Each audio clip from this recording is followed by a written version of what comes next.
What's up guys, I'm here with the all-new CX-30 in beautiful Bukit Tinggi, and honestly I can't tell you what's getting my attention, this all-new crossover or this beautiful acres resort.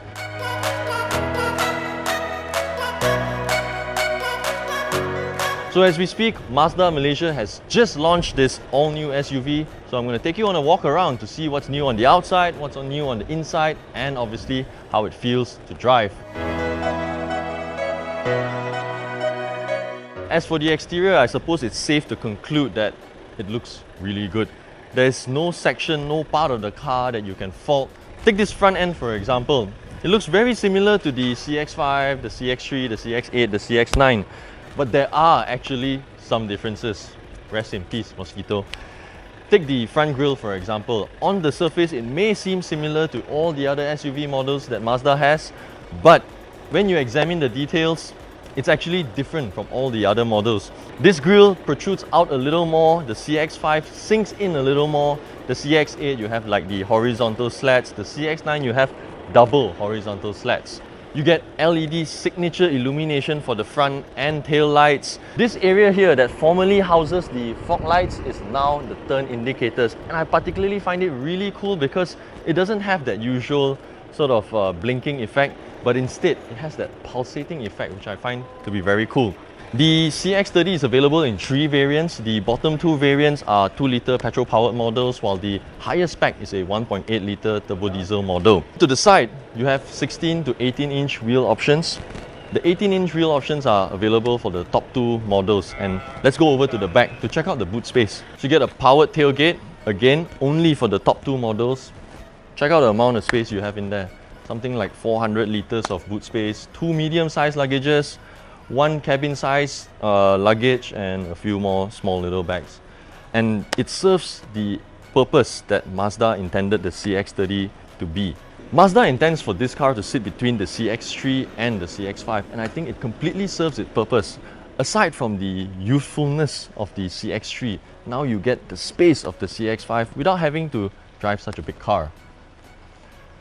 Now let's go on and check what's on the inside.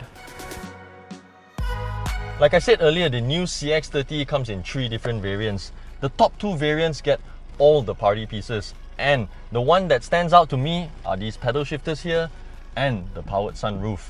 First impressions of being in here, it feels very Mazda 3, and even more generally speaking, it feels very driver-centric, which is what Mazda intends for it to be. Sitting here immediately, I feel like everything is revolved around me with this curved instrument cluster. It makes me feel like the driver is the most important individual in the car. There's a lot of similarities between this and the Mazda 3, which is the car that it's based on. Like the steering for example, the instrument cluster, even the aircon controls. Although the design of this screen is the same, the housing for it is a little different. It's a very familiar setting, but a setting that is very easy to familiarize as well. Take this controls for example. You rest your arm here, all the window controls are here. To lock the door, it's just right here. It feels very ergonomic. It feels like a Mazda 3 but with luxury and comfort levels elevated 2-3 notches extra. I also really appreciate all these soft touch materials that they've added to the car, making it feel much more expensive than it already is. Speaking of which, yes, it's priced quite high, partly because it's a completely imported unit, but I think getting in here, your first impressions, your expectations especially, will be met, if not even exceeded. I'm not sure. You guys have to check out this car and let me know what you think in the comment section. As for the second row, the first thing to scrutinize is obviously the space, and in terms of that, there's plenty of leg room, just enough knee room and just enough headroom.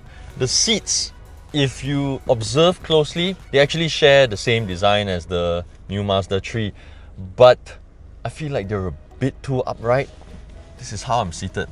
You can't recline it, so for long distance, I'm not sure if it'll be too ideal.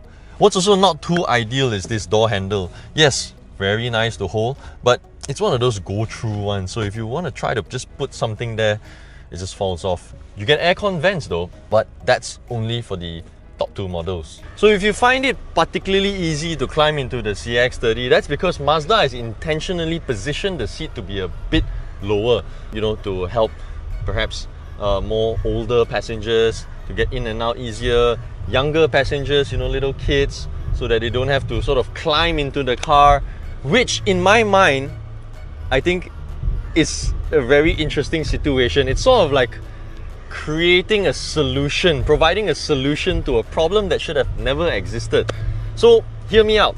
More and more people are buying SUVs, right? They buy SUVs because they want to be in a high sitting position they can see out of. You know, it feels very superior. But at the same time, because of that, the downside of it is you sort of have to climb into the car. But now, because of the high sitting position, people are finding it hard to climb into the car. So with this CX-30, it's sort of like an SUV based on a sedan that's jacked up but seated lower. I'm as confused as you guys, but like, that's the situation we're in.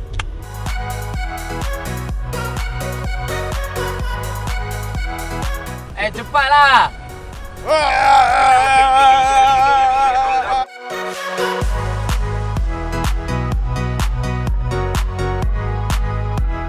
So we've just left the resort in Bukit Tinggi. In the new CX-30 right now, I've opted for the 1.8 litre turbo diesel model, the high spec model, because obviously it has a bit more power, and going through the Karak highway and a whole lot of other highways later, I think it will come in pretty handy.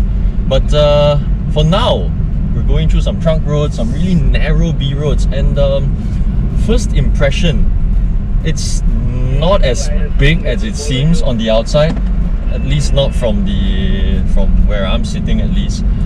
Dimensions wise, we're talking about, because this one sits between the CX-3 and CX-5, right? This one is about 4.3 meters long, the CX-3 is about 4.2, and the CX-5 4.5. Height wise, we're talking about more or less the same as the CX-3. It's as tall as the CX-3. I think with a difference of only about 5 millimeters. I've just checked earlier. So it doesn't feel like a big car on these super narrow Bukit Tinggi sort of roads. So we're going to be heading out to the highway now, on the Karak highway. A good test of the car's performance. This being a turbo diesel, I don't think it would have any problems, but it is carrying quite a bit of camera equipment and 3 other passengers, so let's see.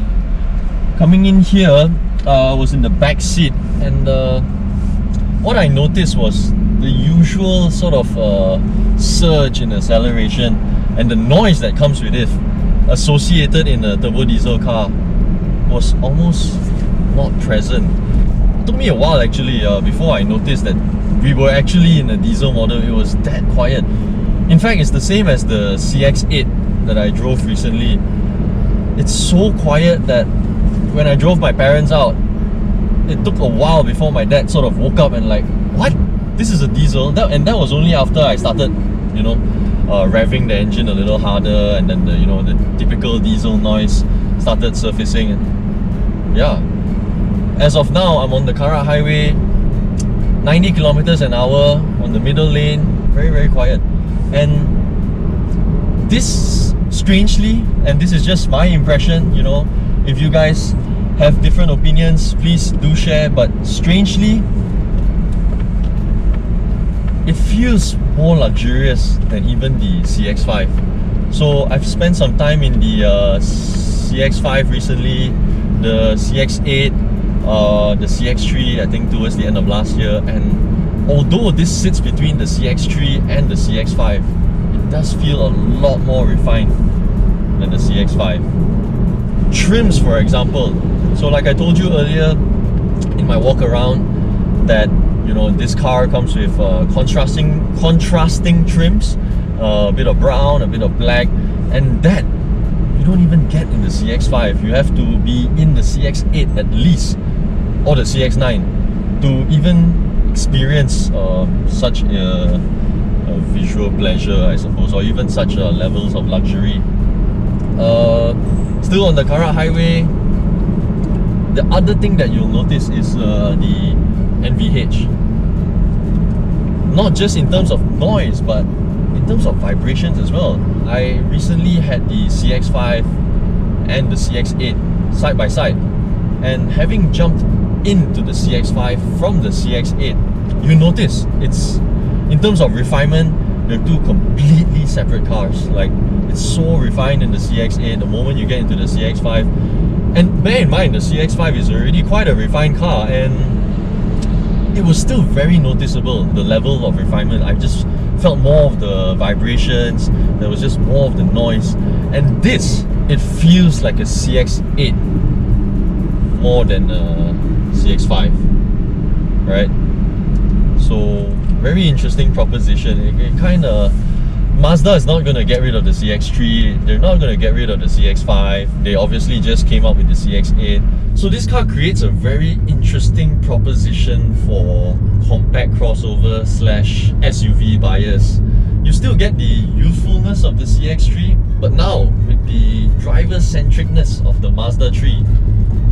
But it isn't as big as the CX-5. What kind of people are they trying to attract? What kind of buyers would be interested in these kind of cars? What kind of demographic remains to be seen. Because I mean, the CX-5, in my books at least, is one of the more complete SUVs out there. It's not like overly big. It can carry people in comfort, carry enough cargo as well. But with this, it seems like Mazda has squeezed out just a bit more to cater to that small group of SUV buyers. It kind of reminds me of what BMW or Mercedes-Benz is doing. Nowadays, you've got 1, 2, 3 series, 4, 5, 6, 7, 8. Same goes to Mercedes, C-Class, GLC, CLA, CLS, got A, B, and it just goes on. They're trying to make a car for every possible buyer. This one, I'm not sure who's gonna buy it yet. Perhaps the people who are sort of upgrading from a small compact crossover, they start to need a bit more space, but they don't want a car to be too big.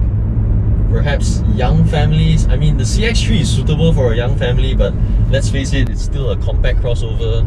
Perhaps if you want to mount 2 child seats, if you got a kid at 5 years old and maybe 3 years old, to mount 2 car seats into that car will be a bit of a challenge. I wouldn't say it's a struggle, it will be a bit of a challenge. With this, you're going to be getting more space. Going through a few bends along Karak now reminds me a lot of the much bigger CX-8 that I drove a few weeks back. Tends to lean quite a fair bit, but not to, I guess, an unsettling extent. As for performance though, I guess you can't go wrong with a turbo diesel model. Between 2 to about 3,500 RPM, the engine offers more power than you would possibly need. And at this speed, the kind of noise that I'm getting, that I'm hearing, is mostly from the tyres and the road condition, the surface of the road. As for the side here and all, somehow it just gives me the impression that it's very airtight. There's noise, but I dare say it's quieter than being in a CX-5. I dare say that. It needs validation, but we'll have to do a more thorough review and I guess investigate and see. I mean, this being based on the Mazda 3, it makes me feel like I'm sitting in that very car, whether it's the sedan or hatchback, but only just a little more elevated and a little more luxurious. It probably sounds very crazy to say, but it feels very Lexus-like. It's not Lexus, but Lexus-like for sure. With the quality of the materials, the appearance of the materials, how cleverly laid out they are, how tastefully laid out they are.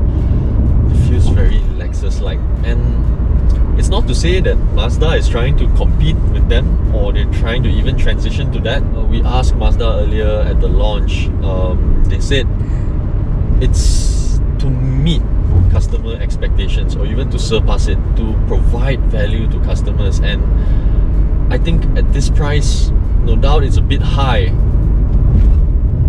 I think it would be quite hard for you to pick out an alternative to this CX-30, whether it's in terms of size, in terms of powertrain, or in terms of the quality of the cabin. Because this, I think it's way better than even the CX-5. Let's not look too far. In terms of competition, which car does this CX-30 compete against?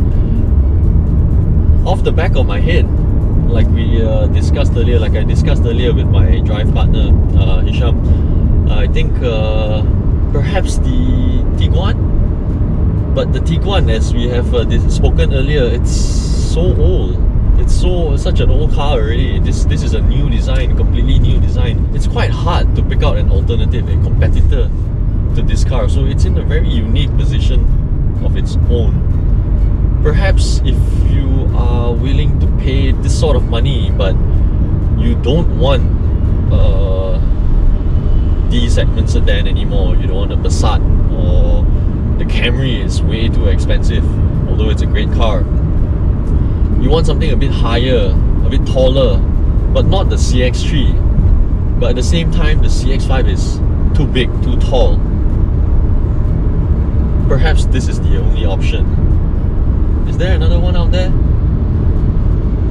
If you can think of any, please, comment section, plenty of space. Just scribble, start scribbling car names. But I can't think of any, to be very honest. Can't wait to spend more time in it. I'm pretty sure you will see more of this car, not just from me, but from all the other media outlets, because of what an interesting proposition it is. So for now, those are all my impressions of this car, my first impressions at least.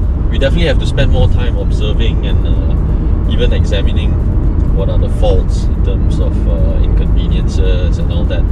But for now, so far, all in all, first impressions,